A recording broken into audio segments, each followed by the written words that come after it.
Alright, so welcome back to another video. And as free agency is starting to come to an end, and we still wait for that Kevin Durant news to see what happens with him, we can agree that free agency's been kind of dry. Now, there's not really many people left, but here are 10 best free agents that still are out there. So let's go ahead and hop straight into that. But do me a favor, drop a like, subscribe, leave a comment, and yeah, let's get into this list. Alright, and before we even get to the list, do me a favor, check out some of the other content on the channel. We do a lot of great basketball videos, we do quizzes, we do reactions, we do trade news, reactions to stuff going on in the NBA, and there's a lot of great basketball videos. With that being said, let's go ahead after this list. As you see at number 10, Andre Iguodala. Now, what I'm gonna just say is, Ghost and Warriors might well bring him back, because I don't see any other team really wanting to get Andre Iguodala. Like we see what happened with the Grizzlies, so I say the Warriors go ahead and bring him back, because he's getting older and older, and it's like he's not giving you much production. He's just going to be a locker room vet. Andre Iguodala might retire before the season, and his durability has become concerned. He managed just 31 appearances in 21-22, but the 38-year-old is perhaps the best bet for a veteran locker room presence among the remaining free agents.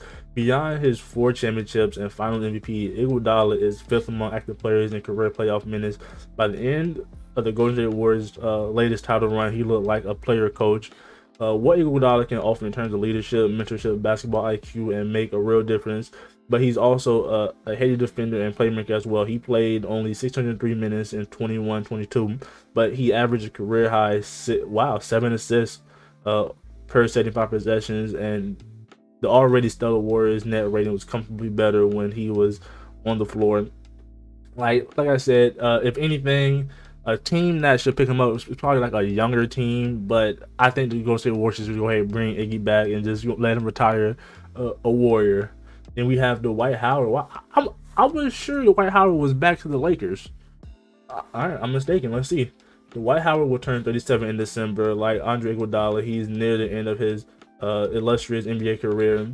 Though Howard is no longer the same player who racked up 3 straight Defensive Player of the Year awards and 8 All-NBA selections, and he's still a solid defensive anchor who can raise the ceiling for most second units. Okay, before we even get further about Dwight Howard, how is this man not top 75?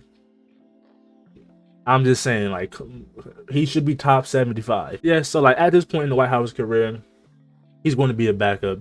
I would love to see a team go ahead and bring him in, because Dwight Howard, he still has a lot of life left in him, and I think he could really come in and help a team. Like, now, do the Lakers bring him back? Considering that the Lakers did pick up Thomas Bryant, I don't think that's likely to happen. But it'd be interesting to see what happens with Dwight Howard, because I don't think he's going to retire if he doesn't get picked up. I think he still has a few years left in him. LaMarcus Aldridge, he retired, he came back because of the health issues. But it's good to see that he's back. But let's see what they got to say about LaMarcus Aldridge. The potential Swan Song tour continues for LaMarcus Aldridge, who has already returned from one retirement after a heart condition seemingly ended his career in April of 2021. Aldridge announced that he'd been medically cleared in September. He then went to average 13 points a game, 5 rebounds, and only 22 minutes per game for the Brooklyn Nets. However, Aldridge made only 47 regular season appearances. Whichever team signs him should probably anticipate a similar workload. If it's workable, Aldridge can provide a boost to any second unit in need of a little spacing. He hasn't ever been much of a 3-point shooter, but he's one of the most prolific mid-range shooters of all time, and the defenders will follow him out to the 3-point line for sure. Again, with the way it's looking with the Nets, I'm not sure, because there's a lot of stuff going on. But I say the Nets go ahead and bring him back. Why not go ahead and let LaMarcus Aldridge hoop for y'all? But any contending team, or they should go out there and get LaMarcus Aldridge to be like a backup 4 or 5, because he still is a decent shooter. He's a decent player, and I think he probably has a year or 2 left in him, and I think he could really help out the team. It's just depending on who. Then we have Blake Griffin. So Brooklyn Nets Blake Griffin, it wasn't the best. Now, we saw after the injuries and stuff like that with Detroit, he became more of a playmaker, and he became a slightly better shooter than he was ever in his career. And that's what we thought we were going to get from Blake Griffin when he was with the Pistons after the injuries. We thought he was going to come to Brooklyn, and we thought he was going to be that floor spacing playmaker that the team needed. But injuries, and it's just it just didn't work out. And then you have Jeremy Lamb. I think any team right now should be out there to get Jeremy Lamb. Jeremy Lamb is still a decent player, and I think he could help a lot of teams, whether it's young or contending teams. I think he could be a great off the bench guy for any team. But let's see what he has to say. But then again, Sacramento is building a nice little team over there. So if they bring him back, that'd be like, I won't be mad at that. Several numbers plummeted for Jeremy Lamb in his 2021-22, but he just turned 30, fits the growing trend of positionless basketball, and has quietly been one of the game's more solid wings over the last half decade. I do agree with that. Since the start of 2017-18, Jeremy Lamb is borderline top 100 in box plus minus, with averages of 18 points a game, 6 rebounds, 2 threes per possession, 75 possessions over the same span. He hits a respectable 35% of his three-point attempts. For any team looking to adopt a switch-heavy defense scheme like one that carried Boston Celtics to the finals, Lamb is 6'5" with a 6'11" wingspan. It's worth a look. Like I said earlier, I feel like any team should be trying to get Jeremy Lamb right now. Like he is, like I said, if you want to run positionless basketball, he is the prime mode for that. And he's only 30 years old. Now, I'm not saying like he's going to fit like the super young timeline, but he could help like a young team that's trying to make a playoff push. Or he could help a contending team that's trying to make it to the finals and get a championship. So I think any team right now should be looking to get Jeremy Lamb on a nice little decent contract. I think he could help out. Denver, bring back DeMarcus Cousins. Because if you watched Denver Nuggets games last season with DeMarcus Cousins, you understand that he looked pretty good. And like, I'm not saying like he's Nikola Jokic level, but he provides like a lesser version of Nikola Jokic. When Nikola Jokic isn't on the floor, he can pass the ball, he can shoot, he can bang in the paint. I think DeMarcus Cousins is like a solid backup for Nikola Jokic and the Denver Nuggets. So I think Denver should just go ahead and bring him back. But let's see what they got to say. And again, people forget how good DeMarcus Cousins actually was, but that's for another story. Age, injuries, and the game trending away from traditional post players all took a significant toll on DeMarcus Cousins, but he was a game changer for the Denver Nuggets last season. Prior to Cousins' first appearance with the team, Denver, Nikola Jokic on the floor and a minus 12.5 when he was off. A swing of 22 points is absolutely massive.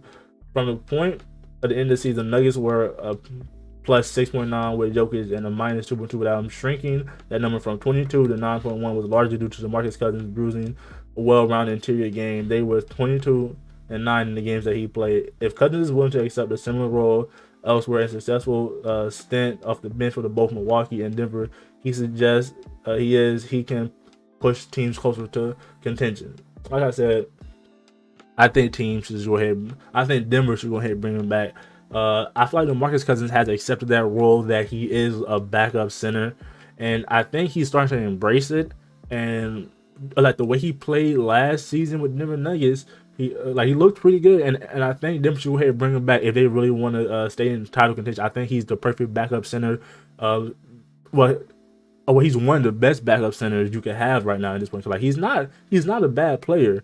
So I think Denver go ahead and bring him back. Hassan Whiteside, wow, I forgot about Hassan. Like Cousins, Hassan Whiteside seemingly embraced a reserve role in 2021, doing so should prolong his career. As Rudy Gobert back up for Utah, Whiteside averaged an eye-popping 17 points per game, 15 rebounds, and 3 blocks per 75 possessions. He was top 60 in box plus minus and posted a 66% true shooting percentage. And he had a stabilizing effect, a similar one to Cousins brought to Denver. For years, Utah's net rating plummeted when Gobert was off the floor from 2015 to 2016 to 2020-21. The Jazz were a plus 8.4 when Gobert played and minus 1.4 when he didn't. Last season, thanks in large part to Whiteside, they managed to stay above zero without Gobert on the floor. Teams in need of rim protection, rebounding, rim running, and a change of pace center off the bench should consider 33-0. I didn't know Hassan Whiteside was averaging those numbers for the Utah Jazz. I knew he was playing good behind Rudy Gobert, but again, I think any team that needs a good solid center or a good solid big man should go after Hassan Whiteside. Like Hassan Whiteside still has a lot of life left in him, and I think teams should start to look his way as he is a big 7-footer rim protector. Teams should be looking for Hassan Whiteside. I think he can bring a lot of value to a team that's trying to get into the playoffs or even further for a title contention. Interesting case with Dennis Schroder. I want to see what they got to say. Dennis Schroder numbers have steadily trended down since he finished this second and sixth man of the year voting in 2019-20. That may lead to believe his shooting marks from last season were anomalous, but he still has a quick first step and above average ability to get to the paint against second units. He should still be able to do plenty of scoring over the last man. Okay, Lakers, just go ahead and bring him back. Like, Lakers need guard play. Like, yes, they have Russell Westbrook, but we don't know what's going on with that situation. But I think Dennis Schroder could really help the Lakers out. I think if the Lakers decide to bring him back for another stint, it's going to be better than what it was in the first stint. Now, we knew ever since Dennis Schroder decided to bet on himself and it didn't work out too well, he's been in and out of the loop.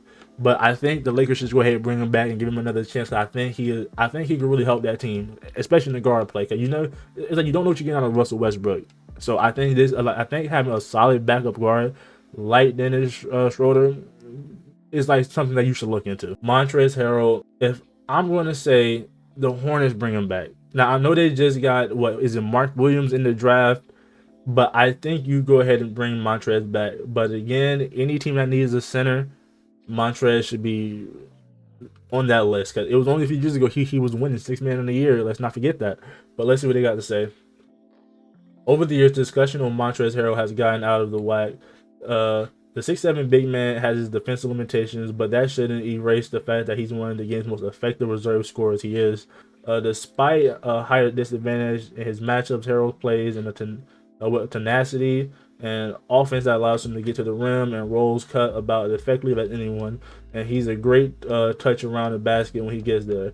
Harrell won't provide much rim protection, but with the right role, he can absolutely make teams better. For his career, his teams are plus 3.2 points for 100 possessions when he's on the floor and plus 1.8 when he's off the floor. Montrezl simply, he brings that energy that any team could need coming off the bench. He's one of the best scorers to come off the bench in the league. And number one is obviously Colin Sexton.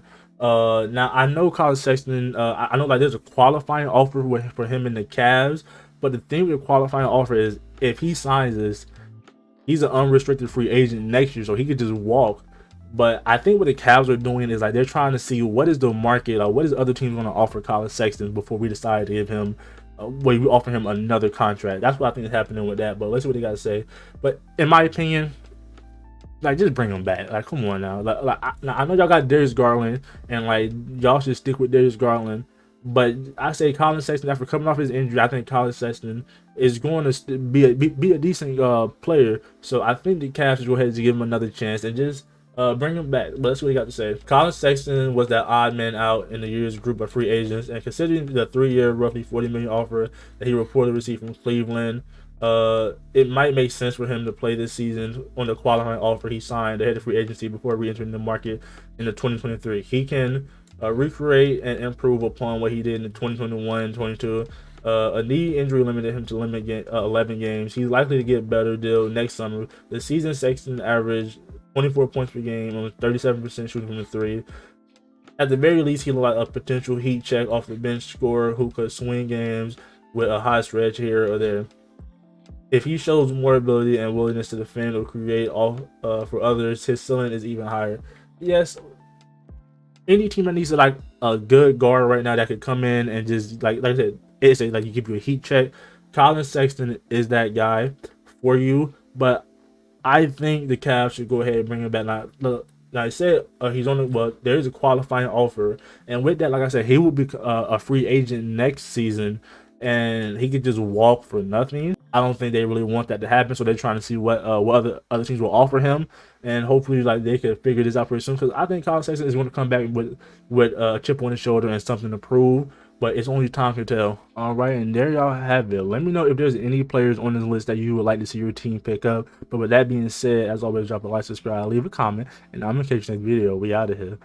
Peace.